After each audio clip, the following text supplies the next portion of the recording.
Hey, this is Doug Field, along with my co-host Brent Macy, Managing Director of the Institute for Healthcare Consumerism, and welcome back to Healthcare Consumerism Radio. And continuing the discussion on healthcare consumerism and private exchanges, and joining us today is Mike Trilli, Senior Analyst, and Lindsey O'Connell, Research Associates with the Aite Group out of Boston, Mass. Good morning to you both. Good morning. Hey, great to have you on this program. Mike, if you would, give our audience a little background on the Aite Group, and then we'll kind of get into private exchanges and healthcare consumerism in the group market. Sure. So Aite Group is an independent research and advisory firm, and as you had referenced, we're out of Boston, Massachusetts. And we specialize really across three business lines, banking, investment in securities, and insurance. And both Lindsey and I work within the health insurance practice of that insurance arm. How long have you had that the health insurance practice, Mike? So I think as a formal practice, it originated in 2009. So we've been going at it for a little over 5 years now. Okay, great. Mike, talk to us about your view on healthcare consumerism and how you see that playing in the group market. Sure. So, consumerism in and of itself has been in the marketplace, but predominantly focused on how putting greater accountability, ownership, and I think inherently decision-making onto individuals in terms of how they use, and given the proliferation of high-deductible health plans, ultimately how they're going to pay for care. So when I think about the group market and how consumerism is changing, certainly private exchanges are closing the loop a little bit relative to the notion of pushing that accountability from the usage up in front to how they select benefits.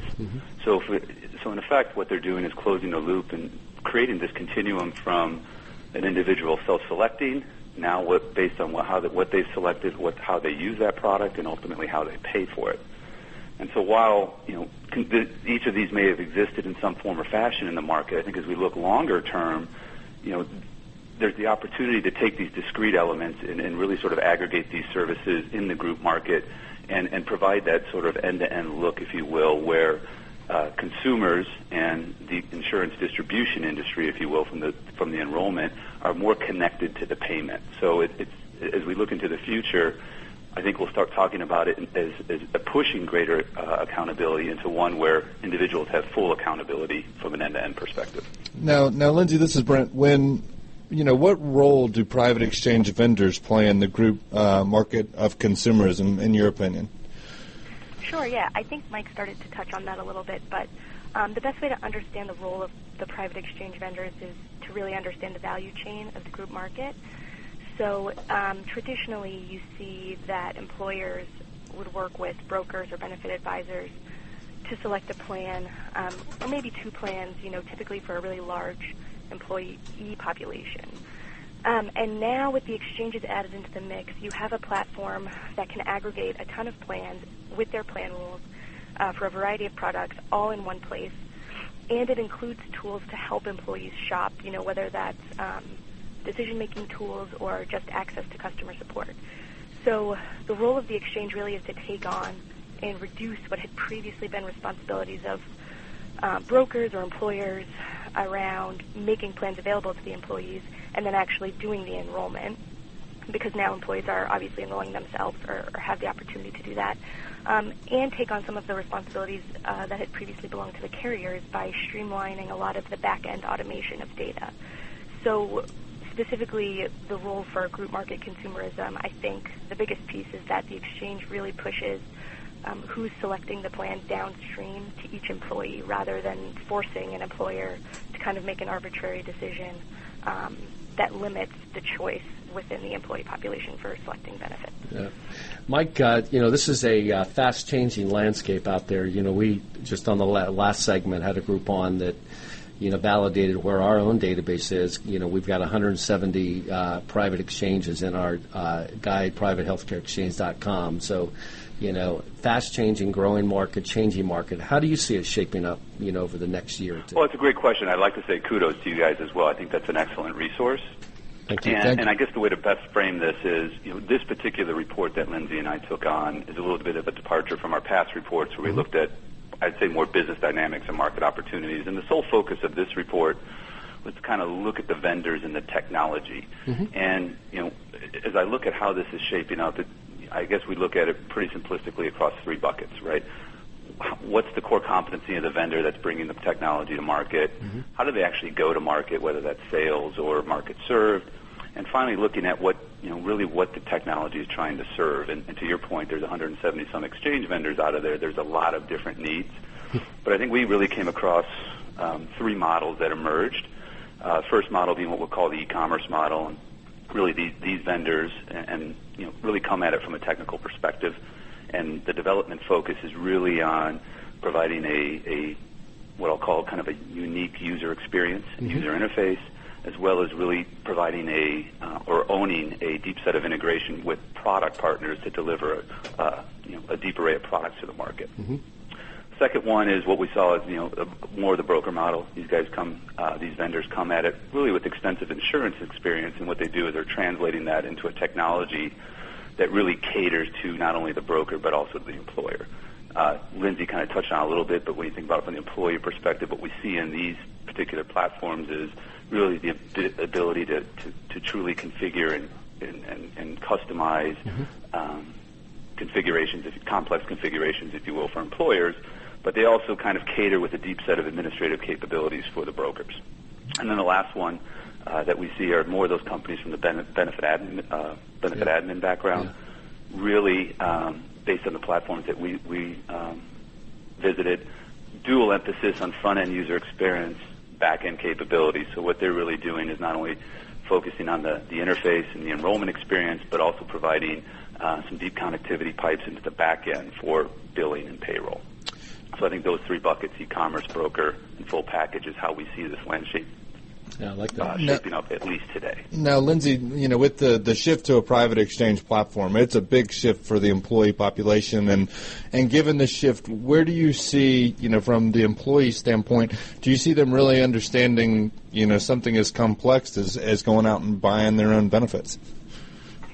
Well, I mean, yes and no. I think after looking at a lot of different platforms and speaking to different vendors, we noticed that the stronger exchange vendors did offer kind of more tools to help employees make decisions, and also better tools, usually allowing employees to visualize cost and risk in a lot of different ways.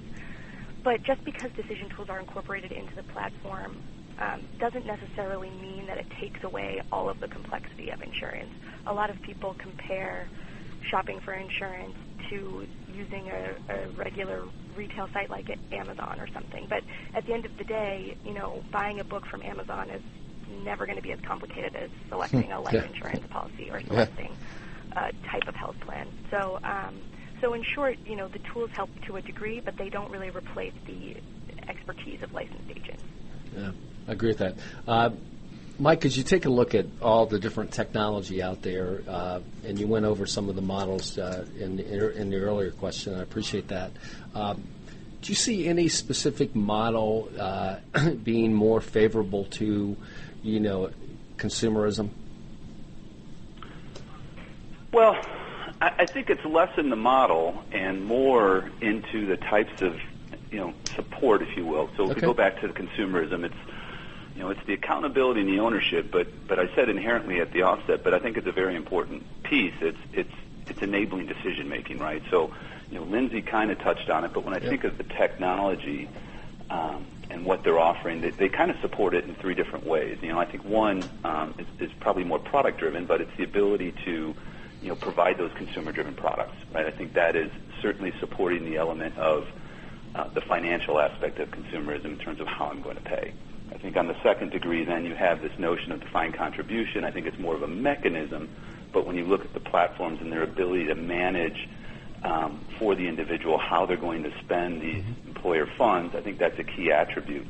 But I'd just like to go a little bit deeper on what Lindsey had outlined, and I think it really, the technology caters for consumers, and particularly on that enrollment side. And so when you think about some of the tools and the services that they're wrapping around this decision making, we touched on provider lookup tools or formulary lookup tools, the ability for individuals to either kind of look at where they are today and how that fits into a plan, or kind of look at where they want to be and see what plans might support that.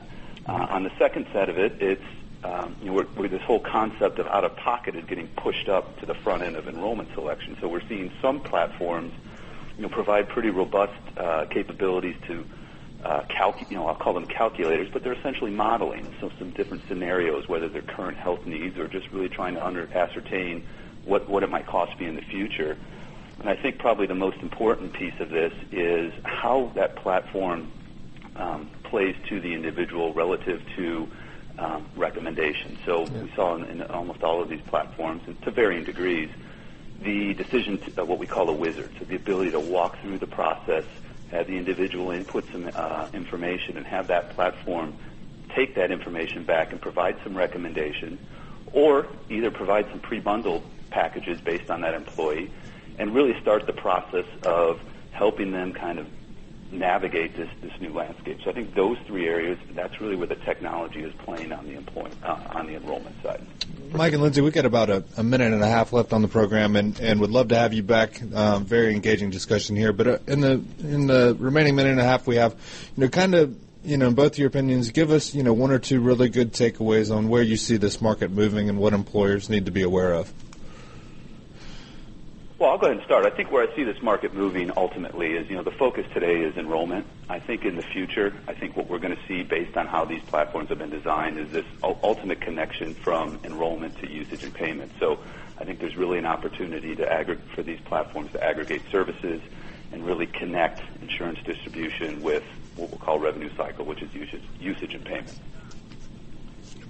And Lindsey, where do you, what private exchanges are, getting the legs underneath them, where do you see the market moving as we head into, employers really looking at their next year's plan enrollment?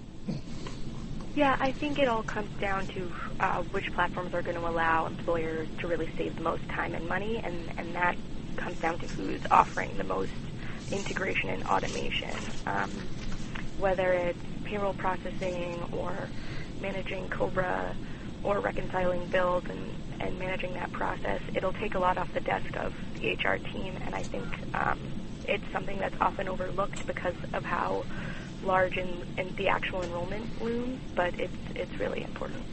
We want to thank you both for joining us today on Healthcare Consumerism Radio. I hope you guys have a great weekend up there in Boston, and if you can, break away from your busy schedules, we'd love to have you join us at IHC Forum West in Las Vegas, November 10th through 12th. I think you guys would bring a lot to the discussion as well, so if you can make it, we'd love to have you join us. To the rest of our audience, we will talk to you next Friday on Healthcare Consumerism Radio.